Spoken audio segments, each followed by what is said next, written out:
Hi guys, this is James Webb with Cinema Webb. This is our first video. It was not intended to be the first video. Originally we were going to do some coverage of the Seoul Beer Festival. I know that we got cinema in the name, but I was going to include some other footage of interesting stuff. Unfortunately, that footage was not interesting, so it's not going to get posted. It's basically unusable. So, the second video was supposed to be a movie review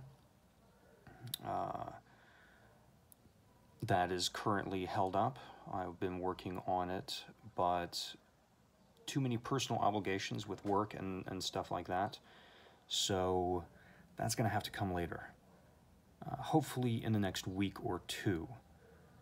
In the meantime, we have this video, which was initially filmed earlier this month. However, due to audio issues and other problems, that was unusable. So here I am recording it again.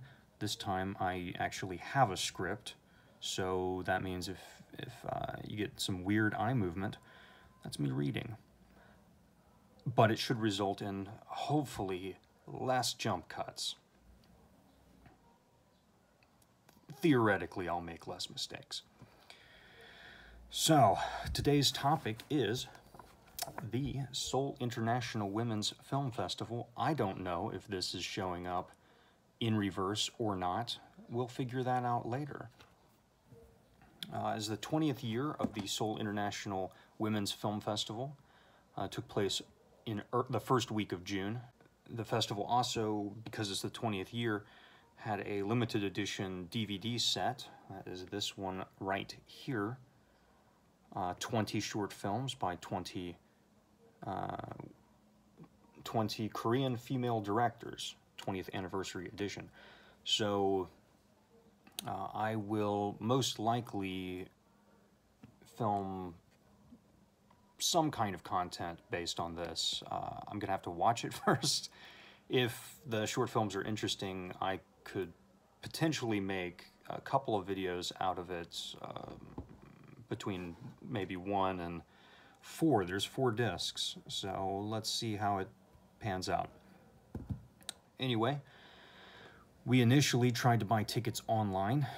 There are some difficulties with that, and then they sold out. So we, of course, woke up as early as we could and took the train down to Shincheon. I'll have some footage of that spliced in here, so you can see the journey. Living in Incheon took a little while to get out there. After we got out there, we were able to secure tickets to all of the showings that we wanted to see. We had 3 movies we had picked out. Unfortunately, I had other obligations that night, so I was unable to stay later and attend more films. So let's go ahead and talk about what I saw. So the first movie was Like a Rolling Stone, 구르는 돌처럼, which was a documentary about dancer Nam Jong-ho and her final master class before her retirement. So during the course of the documentary, we get to learn a bit about her life, her difficulties. It showed some of her teaching process, had some long segments about her master class. In the beginning, I kind of thought the documentary was a bit boring. It's got like long scenes of dance classes. And I felt real stiff, you know, sitting in my theater chair. I was unable to move around or participate. I kind of thought it would be way more fun to watch maybe in like a gymnasium or something where the audience can move around and stuff like that. Of course, by the end of the film, I felt like I knew the students and the teachers a bit better. It was quite interesting. I did find it boring at first, but by the end, it kind of felt emotional, and I liked it a lot. It made me kind of want to try dancing. We'll see how that goes. I also, you know, it's a little bit, because it deals with aging and stuff like that, kind of makes you aware of your own mortality, which is a little bit gloomy. Anyway, the second movie, the title is I Am Not a Witch. So you can see there is a Korean title, which just says I'm Not a Witch in Korean. It's not a Korean movie, so I'm not going to pronounce that for you. It's an international co-production directed by Rungano Nyoni. It's her debut film. It tells the story of a young girl. She's accused of witchcraft in a small village in Zambia, and then she's forced to live in this witch camp.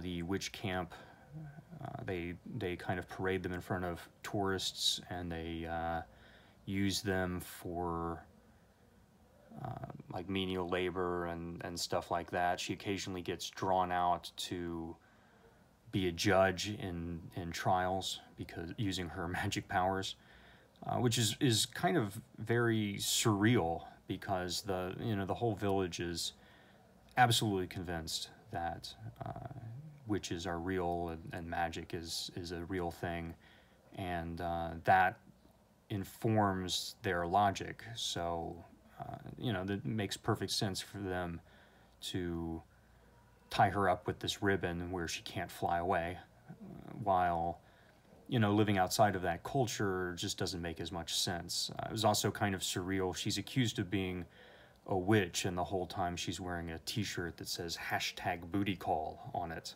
which is kind of surreally comic.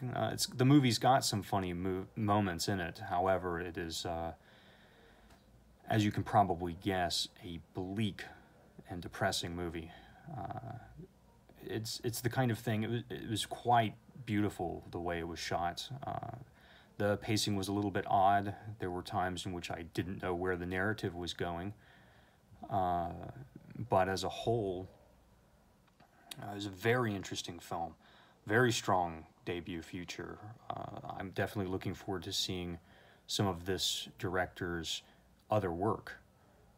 However, I also, as much as I enjoyed this movie and as much as I recommend it, I am very unlikely to watch it a second time. That brings us now to our third movie, our final movie, which is Microhabitat, or Seoul. Another debut feature. Microhabitat follows a girl, Miso, who decides to become homeless in the face of rising cigarette and whiskey prices. She prioritizes the whiskey and cigarettes higher than her living space. But overall, the movie is very relatable, even though she is a little bit unrealistic.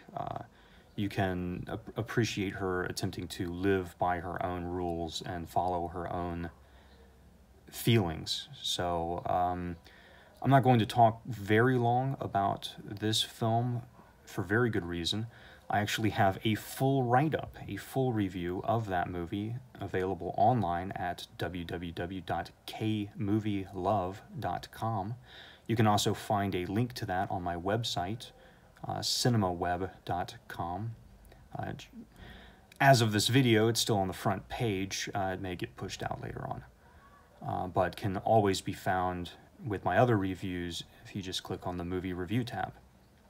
Anyway, I actually liked everything that I saw at the Seoul International Women's Film Festival. This is the first year that I've attended it. I thought it was very interesting. So I'm hoping to possibly attend it next year. I might try to cordon off the dates better so I'll be able to get more coverage.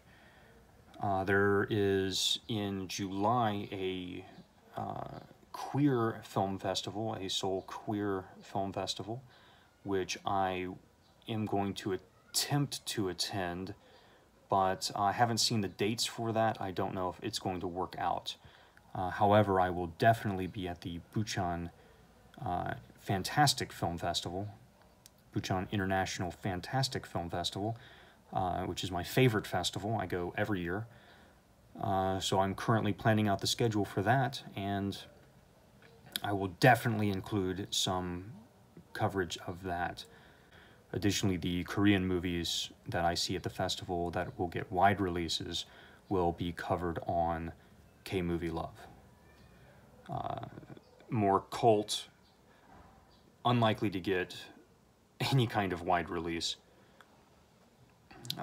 Those kind of movies will most likely wind up here on this channel if I do more in-depth looks at them. But I will, of course, give my quick hot takes like I did with these 3 movies. Anyway, that is our first video. We will try to be working out some of the kinks, hopefully upgrade my microphone and camera situation. That's our video for now, and I will see you, hopefully, in a few weeks.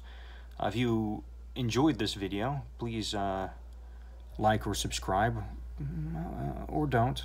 I'm really doing this for my own benefit, and anybody else who has similar taste in movies to me. So, please join us next time. This is James Webb. Bye.